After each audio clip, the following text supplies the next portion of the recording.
This poem is called Ray, R-A-Y, and it is about Raymond Carver. I hope all of you know his stories. He was a good friend of mine in the old days.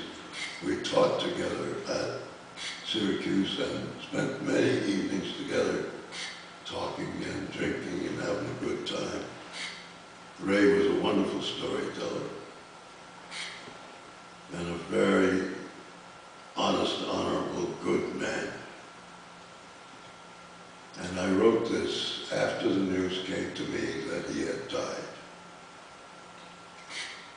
How many guys are sitting at their kitchen tables right now, 1:30 in the morning, this same time, eating a piece of pie? That's what I wondered. A big piece of pie, because I just, sorry for the break, I just finished reading Ray's last book.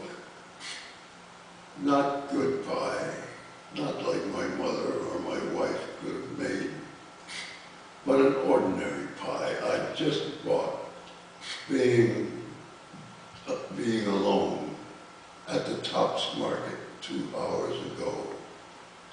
And how many had water in their eyes because of Ray's book, and especially those last poems written after he knew.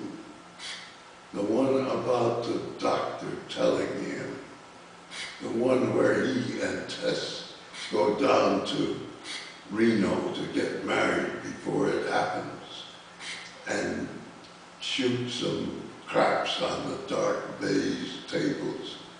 The one called Afterglow, about the little light in the sky after the sun sets.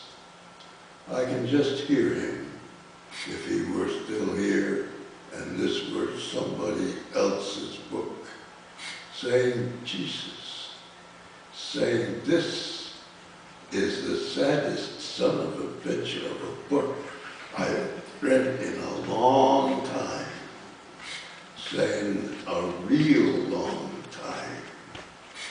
And the thing is, he knew we'd be saying this about his book. He could just hear us saying it. And in some part of him, he was glad.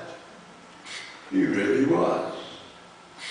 What crazies we writers are.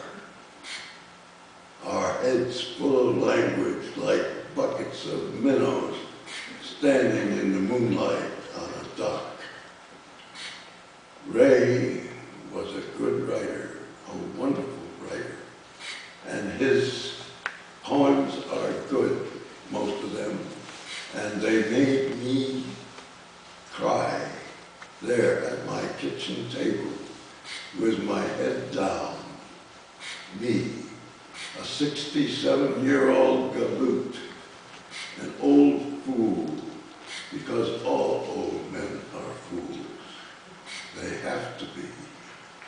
Shoveling big, jagged chunks of that ordinary pie into my mouth, and the water falling from my eyes onto the pie, the plate, my hand, little speckles of shining in the light, brightening the colors, and I ate that goddamn pie, and it tasted good to me.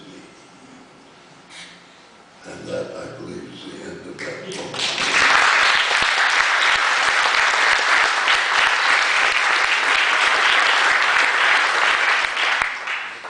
Thank you.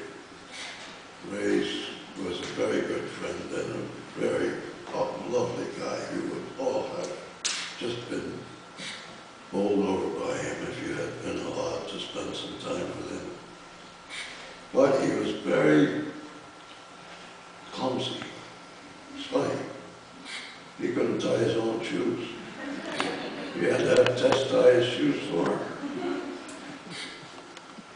one time when I was talking to him on the telephone, he was out home in Port Angeles, in the state of Washington, on the Olympic Peninsula there. And he told me he was going out on an elk hunt the next morning. He was going to ride a horse and carry a rifle, shoot an elk. And I said, Ray, don't you do it. You'll shoot yourself. As sure as I'm living, you'll shoot yourself. And he said, don't worry about me, Hayden, I'll be all right. No, he didn't shoot himself, but he damn near did. And he came home all ragged and torn up, and the horse threw him on a slag field there, where the old mines were. And he slid down the slag on his shirt and tore the shirt to pieces. It's a wonder he ever lived through that, but he did. He lived through a lot of things. Ray wrote a book about life in Africa, life especially in northeastern Africa, in Somaliland and places like that. I wish I could remember the names, but I can't remember the names. He wrote a book about scorpions. He wrote books about trees. He wrote books about women, a number of women.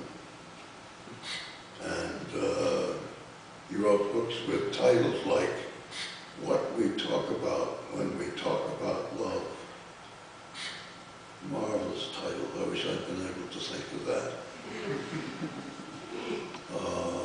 What we talk about when we talk about love is what we talk about when we talk about love. And there's no getting around that. So, all of you, read Ray's stories. Read especially his story called The Ugly Baby. It's a wonderful, humorous story, and Ray was a very funny guy when he wanted